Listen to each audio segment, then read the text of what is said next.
Hey guys, Coach Jesse here. Second last week of the Open, we got 17.4, and I think in the first time in my CrossFit career and being around the gym, we actually had some people guess the workout correctly.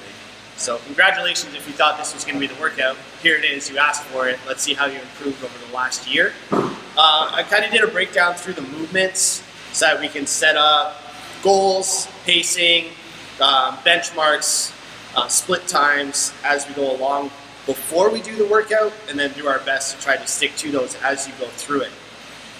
So we only have 13 minutes to get through all of this work, ideally. It's a 13-minute AMRAP, starting with 55 deadlifts. So some questions to ask yourself between now and your attempt is, are you going to wear a belt? How are you going to grip the bar? And your breakup strategy. So belts can be obviously a great lifting accessory tool for you, but if you haven't been training with one and you're not sure of how tight, where the belt should sit, all those things, it may not be in your best interest to implement it now. It's a training tool. It's something you need to learn how to implement into your training. So just refer to a coach before you make the call on that. You know if you've been using one for deadlifts up until this point. Grip, I definitely recommend switching up your grip as you go through this workout. The double overhand is going to be pretty fatiguing on the grip, especially if you're going touch and go. But we saw the switch grip a lot, switching grips as you go along. The breakup strategy, maybe doing a ladder from 10 to 1, so go 10, 9, 8, 7, 6, 5, 4, 3, 2, 1. That will take you to 55 reps. Maybe you'll do touch and go sets of 5. Maybe just doing singles is going to be the fastest for you. Fast singles, there's nothing wrong with doing that. Get rid of that eccentric portion altogether.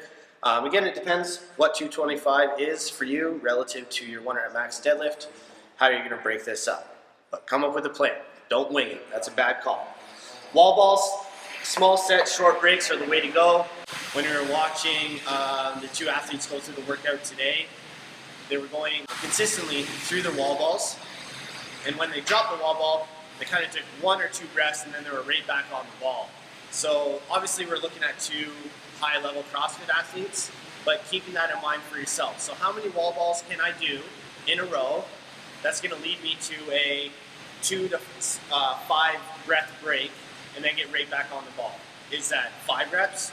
Is it 10? Is it 15? Is it 20? How's that going to work for you? And stick to that the whole time. The row, where's your damper setting going to be? Cranking it up to 10 is definitely not going to be advised. Try to stick to the damper setting that you've been using in training when we're rowing for calories. So typically that's going to be anywhere between 5 and 8 as a max. This is not an all-out row for calories for 15 seconds. This is 55 calories. So long, consistent pulls, keeping your calories per hour pace consistent the entire time is going to be super beneficial, and making sure that we have enough gas once we get into the handstand push-ups. Handstand push-ups, you're going to have to ask yourself, once we go through these split times, how much time am I actually going to have to do handstand push-ups?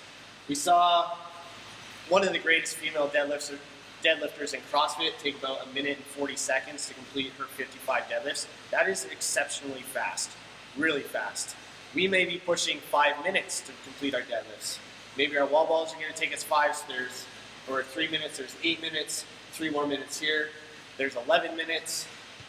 You only have 13 minutes. Those are complete made-up numbers. That's not going to be your split times, but use that as an example, right? How long is this going to take? Then what time am I going to be completed this? Then what time am I going to be completed the row? And then how much time am I going to have for handstand push-ups? That's going to affect your strategy. Small sets and short breaks are going to be amazing here as well. If your max unbroken set of kipping handstand push-ups is 15, doing 15 for your first set, it's going to be a very poor choice. For this year, also for the handstand push-ups, they've added in a double standard. We have our tape line on the wall that we had last year. The coach can help you with the measurement of that. We won't run through that right now in the video. There's also a box on the ground that your hands have to stay within. It's measured for palms inside the line. Your fingers can be outside of the line.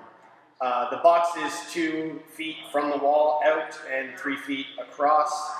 To be honest with you, if your hands are outside of that box, you're not going to be able to hit your tape line anyway, so it's really not going to be that big of a difference for us adding that second standard in. But it's going to be very important that you're testing out where your hands can be on the floor to make sure your heels clear your line, and then making sure that we're keeping our feet together at the top of our handstand push-up. Make sure you're leading with heels and you're bringing your feet together at the top every single rep so that you don't get any no reps. No reps in this workout, especially with handstand push-ups, it's going to be very, very costly. Burn yourself out pretty quick. So stick to the double standard. We have all the measurements. We'll have it all measured out for you guys when you get here.